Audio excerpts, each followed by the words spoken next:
दूसरों के अधिकारों की लड़ाई लड़ने वाले वकीलों को आज अपने ही अधिकारों के लिए हाई कोर्ट का दरवाजा खटखटाना पड़ गया है। ये देश के लगभग 4000 यंग वकील हैं जिन्होंने वकालत तो पूरी कर ली, लेकिन बार काउंसिल ऑफ इंडिया की एक गलती का खामियाजा इनको भुगतना पड़ रहा है और वकील होते हुए भी ये वकालत नहीं कर पा रहे हैं। माजरा कुछ ये है, नियम अनुसार कानून की पढ़ाई पूरी करने के बाद वकालत की प्रैक्टिस करने के लिए वकीलों को एक परीक्षा देनी होती है जिसे बार काउंसिल ऑफ इंडिया करवाती है। कोरोना के कारण इन वकीलों ने एग्जाम देने के लिए 2 साल लंबा इंतजार किया और आखिरकार 5 फरवरी 2023 को ये परीक्षा हुई। लेकिन जब इसका रिजल्ट आया तो लंबे समय तक कानून की किताबों से जूझते, दिन रात पढ़ाई करके वकील बने लगभग 4000 वकीलों की नींद उड़ गई क्योंकि उनका रिजल्ट रोक लिया गया था। पूछने पर बार काउंसिल का टकासा जवाब मिला, कोड ठीक से न भरने के कारण ऐसा किया गया है।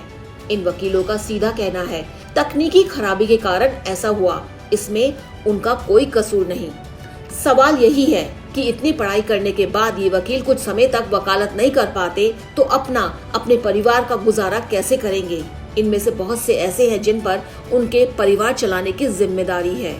दोबारा परीक्षा देने का मतलब है बड़ा खर्च और फिर से एक लंबा इंतजार। इन यंग वकीलों ने मिलकर न्याय की उम्मीद में हाई कोर्ट में रिट पिटीशन दायर की है। इनके लिए रिट पिटीशन दायर करने वाले वकील अभिषेक जैन ने बताया कि अच्छी बात यह है कि कोर्ट ने इस मुद्दे पर काउंसिल से जवाब मांगा है और उन्हें 4 अगस्त की तारीख दी है। ये सभी वकील बार काउंसिल से मदद की गुहार तो लगा ही रहे हैं, साथ ही हाई कोर्ट से भी बहुत उम्मीद रखते हैं। हाई कोर्ट के बाहर इनमें से कुछ वकीलों से हमारे चैनल आई ऑफ ट्रुथ ने बातचीत की। हाई कोर्ट के समय हम सामने खड़े हैं, हमारे साथ कुछ ऐसे लॉयर्स हैं जिन्होंने बड़ी मुश्किल से लॉ की पढ़ाई खत्म की, एग्जामिनेशन दिए, लेकिन उनका एग्जामिनेशन फेल हो गया और इसमें सीधे तौर पर जो कानूनी व्यवस्था है उसकी जो खामियां है, उसका जो खामियाजा है, ये हमारे लॉयर्स भुगत रहे हैं। इन्हीं से ही जानते हैं, इन्हीं की जुबानी। आप बताइए कि क्या हुआ है। मेरे पास बहुत सारे यंग लॉयर्स आए, मेरे पास यंग एडवोकेट्स आए। उन्होंने कहा कि सर आपका जो है हमारा जो एग्जाम हुआ है उसमें हमारे को रिजेक्ट कर दिया गया। मैंने कहा कि ऐसा क्या हो गया जो आपको रिजेक्ट कर दिया गया। बोले उन्होंने रीजन दिया है कि ओएमआर शीट में जो है सही सेट कोड नहीं भरा। मैंने थोड़ी सी जांच पड़ताल करी और मैंने थोड़ा सा प्रोसीजर जाना, तो इसमें मेरे को ये पता लगा कि ओएमआर शीट के ऊपर जो कोड भरा गया है वो तो इन्विजिलेटर ने और बार काउंसिल ऑफ इंडिया ने डिस्ट्रीब्यूट किया है, तो स्टूडेंट वही तो ओएमआर शीट पे कोड भरेगा जो कि बार काउंसिल ने उसको दिया है। तो बार काउंसिल का जो खामियाजा है, जो बार काउंसिल से गलती हुई है, लगभग 4000 स्टूडेंट्स हैं जो उसका खामियाजा भुगत रहे हैं। वो लॉ कर चुके हैं, लेकिन आप सोचिए कि वो लॉ की प्रैक्टिस नहीं कर रहे हैं। आप सोचिए कि एक जब यंगस्टर लॉ की पढ़ाई करता है, कितनी मुश्किल से करता है, कितना खर्चा परिवार का होता है, उसके बाद उसके ऊपर काफी सारी जिम्मेदारियां होती हैं। हमारे साथ मयंक है। मयंक, किस तरह की प्रॉब्लम फैमिली में आ रही है इसको लेकर? मैम, अगर देखा जाए ध्यान से तो यहाँ पे बीसीआई की गलती है, यहाँ बार काउंसिल की गलती है जिसका हमें भुगतना पड़ रहा है। इसमें हमारा साल खराब हो रहा है, हमारी फैमिली ने जो मनी पे किया है, हमने जो टाइम पे किया है, और आप कह सकते हैं कि कोरोना काल के अंदर जिसमें हमारी पढ़ाई इतनी डिफिकल्ट हो गई, उसके बाद कितना कंपटीशन और इंक्रीज हो गया, उसके बीच हम कितना सफर कर पा रहे हैं, जिसके थ्रू हम प्रैक्टिस नहीं कर पा रहे हैं बिकॉज हमारा लाइसेंस इशू नहीं हो पा रहा है। तो मेन वो ये कि हम कैसे कब प्रैक्टिस कर पाएंगे, कब हमें टाइम मिलेगा, और इसके खिलाफ कोई भी नोटिस नहीं आ पा रहा है। कोई नोटिस नहीं आ पा रहा है। सबसे बड़ी बात है, ये बड़ी हैरानी की बात है कि 4000 स्टूडेंट्स हैं, वो सफर कर रहे हैं और किसी ने कोई नोटिस ही नहीं करा है। हमारे साथ कुणाल भी हैं जो खुद भुगतानी हैं और आपको भी शायद आप प्रैक्टिस नहीं कर पा रहे हैं। तो कुणाल, जब इस बारे में आपने बार काउंसिल से बात करी होगी तो उसका क्या कहना था?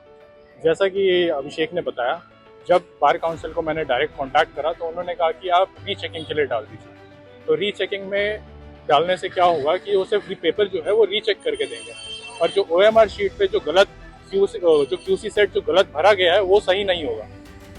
सही क्यूसी कोड के साथ जो है पेपर चेक नहीं होगा। अगर आपका कुछ नंबर में गलती है तो वो हम दोबारा चेक करेंगे।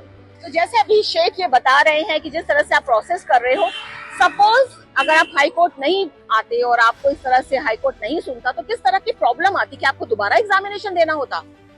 दोबारा एग्जामिनेशन देना, इस बार जो है बार काउंसिल ऑफ इंडिया ने 2 साल बाद ये एग्जामिनेशन निकाला है, जबकि 6 महीने के भीतर ये एग्जामिनेशन निकलना चाहिए। दूसरी बात, इसमें 3500 रुपए की शुल्क रखा जाता है। तीसरी बात इसमें यह है कि एक बार एनरोलमेंट जब करा लेते हैं उसकी फीस 21,000 के करीब है। जब स्टेट में हमारे को एनरोलमेंट कराना पड़ता है यंग एडवोकेट्स को, उसके बाद जो है अगर 2 साल के अंदर ये टेस्ट क्लियर नहीं होता है तो उसके बाद जो है उनको दोबारा से एनरोलमेंट कराना पड़ता है। तो इसका मतलब एक स्टूडेंट जो कि अभी अर्निंग भी नहीं है, उसके फंडामेंटल राइट का हनन हो रहा है, वो किस तरीके से इसमें सफर कर रहा है। तो यंग एडवोकेट्स के लिए यहाँ पे आवाज उठाई है अभिषेक ने, कुणाल ने और मयंक ने, और इनके पीछे काफी सारे स्टूडेंट्स हैं जिनको जो है प्रैक्टिस नहीं कर पा रहे हैं क्योंकि जो उनकी शीट है, OMR शीट है, वो बार काउंसिल की वजह से गलत हो गई है। और आप सोच सकते हैं ये जो लॉयर्स हैं अभी बने हैं, ये बड़ी उम्मीद से हाई कोर्ट की तरफ देख रहे हैं कि हाई कोर्ट से इन्हें न्याय मिलेगा, और इन्हें उम्मीद है कि 4 अगस्त को इनकी सुनवाई है हाई कोर्ट में, और 4 अगस्त में इन जो लॉयर्स हैं देश भर से हैं, ये 4000 के जो करीब लॉयर्स हैं देश भर से हैं, इनको पूरी उम्मीद है कि जब हाई कोर्ट इनको सुनेगा तो डेफिनेटली इनके पक्ष में फैसला होगा, और ये जो लॉयर्स हैं, यंग लॉयर्स हैं, ये अपनी प्रैक्टिस जो है वो शुरू कर पाएंगे। मेरी सहयोगी सुमन कांसरा के साथ अनुजैन रोहतगी, आई ऑफ ट्रुथ।